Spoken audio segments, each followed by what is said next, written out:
ఇది రొటీన్గా జరుగుతూ ఉన్న కార్యక్రమాలు దశాబ్దాలుగా. ఇదే మాదిరిగా సప్లై చేసే వాళ్ళు సప్లై చేస్తూ పోతున్నారు. సప్లై చేసే మెకానిజంలో కూడా రోబస్ట్ పద్ధతులు ఉన్నాయి. ఎవరైతే క్వాలిఫై అవుతారో వాళ్ళు సప్లై చేసే ప్రతి ట్యాంకర్తో పాటు NABL సర్టిఫైడ్ ల్యాబ్స్ నుంచి వాళ్ళు క్వాలిటీ చెక్ చేయించుకొని ఆ ట్యాంకర్లలో ఉన్న ప్రోడక్ట్ క్వాలిటీని నిర్ధారిస్తూ ఒక సర్టిఫికెట్ తీసుకొని వస్తారు. వచ్చిన తర్వాత ఆ ట్యాంకర్ ఆ సర్టిఫికెట్తో వచ్చిన తర్వాత కూడా తిరుమల తిరుపతి దేవస్థానంలో మళ్ళీ 3 టెస్టులు 3 శాంపుల్స్ చేస్తారు ప్రతి ట్యాంకర్కు. This is a protocol, mandatory protocol ఇది. ఆ 3 టెస్టులు పాస్ అయితేనే ఏ వెహికల్ అయినా కూడా ముందుకు పోనిస్తారు. ఆ 3 టెస్టులలో ఏ టెస్ట్ ఫెయిల్ అయినా కూడా అసలు వెహికల్ ముందుకు కూడా పోదు, తిరిగి వెనక్కి పంపించేస్తారు.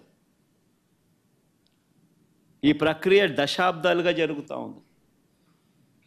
చంద్రబాబు నాయుడు గారి హయాంలో 2014 నుంచి 19 మధ్యలో 14 నుంచి 15 సార్లు చంద్రబాబు నాయుడు హయాంలో ఇలానే ట్యాంకర్లు వస్తే క్వాలిటీ లేదని రిజెక్ట్ చేశారు, వెనక్కి పంపించారు.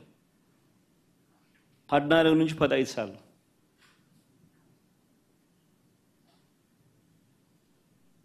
మంచిది. ఒక రోబస్ట్ ప్రక్రియ అన్నది ఒకటి ఉంది.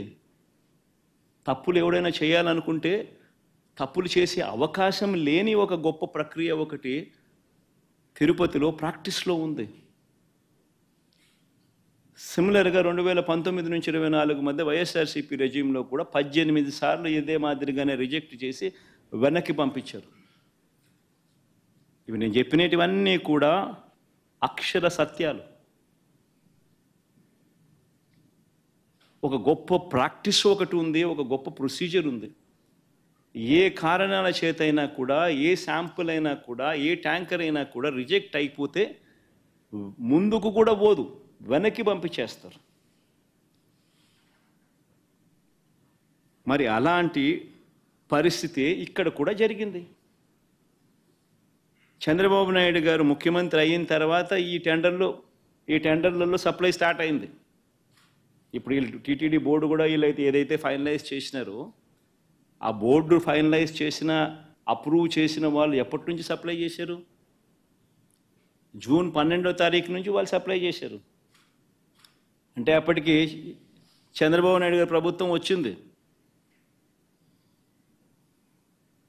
వచ్చిన తర్వాత ఈ సప్లైలు మొదలయ్యాయి. మొదలైన ఈ సప్లైలలో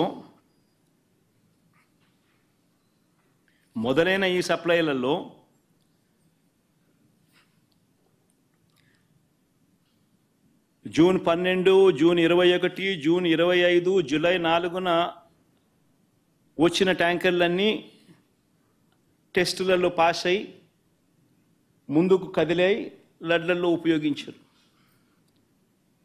జూలై 6న 2 ట్యాంకర్లు, జూలై 12న ఇంకో 2 ట్యాంకర్లు రావడము. ఈ 4 ట్యాంకర్లలో ఏదైతే వచ్చాయో అవి టెస్టులు ఫెయిల్ అయినాయి. ఈ టెస్టులు ఫెయిల్ అయితే మామూలుగా వెనక్కి పంపించే కార్యక్రమం జరిగింది. ఈ టెస్టులు ఫెయిల్ అయినప్పుడు ఈ 3 టెస్టులు చేసిన తర్వాత వెనక్కి పంపించేదానికి పక్కన పెట్టేసి మామూలుగా CFTRI central food technological research institute మైసూరుకు పంపిస్తారు. డౌట్లు ఇంకా ఫర్దర్గా ఏమైనా ఒక్కొక్కసారి ర్యాండమ్గా కూడా పంపిస్తూ ఉంటారు. ఫర్దర్గా ఏదైనా వెరిఫై చేసేదానికేనే కదా. కానీ ఇక్కడ మాత్రం గుజరాత్కు పంపించారు NDDB. ఫస్ట్ టైం TTDలో జరిగిన ఘటన ఇది. NDDB was brought into the picture for the first time